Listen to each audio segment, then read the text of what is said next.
Il y a des mots qui, à force d'être répétés, perdent leur sens. Un exemple, le leadership.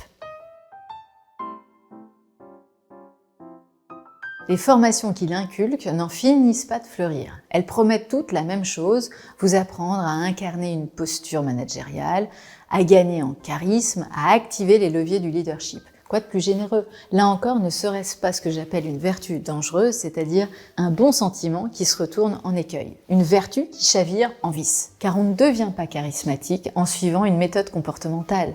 Les postures qu'on enseigne sont souvent superficielles, mécaniques, artificielles. Elles font croire qu'il suffirait de se tenir droit, de parler fort, de regarder les gens dans les yeux pour devenir un leader naturel et charismatique. Or, le charisme, l'autorité, le leadership ne s'enseignent pas, et pour deux raisons. D'abord parce que l'autorité dépend toujours d'autrui.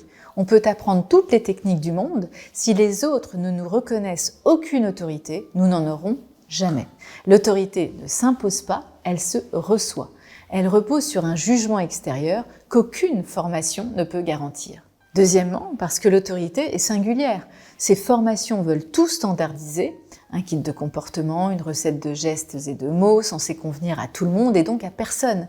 L'autorité, justement, ne supporte pas ce type de formatage. C'est une affaire de style, de personnalité, de vérité intérieure. Le charisme, le leadership, l'autorité ne viennent pas du rôle, mais de la présence, de cette énergie vitale qu'évoquait d'ailleurs Nietzsche, la volonté de puissance. Non pas la volonté de dominer les autres, mais celle au contraire de s'intensifier, de se vouloir soi-même, de désirer ses désirs, d'avoir envie de dire ce que l'on est en train de dire. Regardez les grands leaders, chacun son style.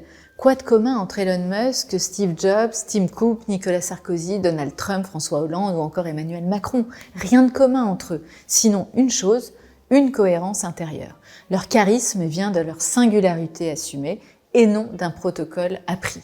Derrière l'usage du mot posture, il y a donc un piège, celui d'une identité figée. Rentrer dans une posture, c'est entrer dans un rôle, se conformer à une image et peu à peu se perdre dans cette représentation. À force de jouer à être quelqu'un, on finit par s'éloigner de soi. Adopter une posture, c'est souvent donc une imposture, celle de cesser d'être soi-même. Alors, dans un monde où le développement personnel prétend tout formater, la véritable audace est peut-être là, oser la singularité, refuser le confort du rôle tout fait pour la liberté du style personnel. Car être libre, c'est ne pas répéter, c'est sortir des schémas, sortir des postures et des masques. Alors ne réduisons pas l'authenticité que suppose le charisme à de la simple technicité. Osons, comme dit Beauvoir, l'extraordinaire aventure d'être soi-même.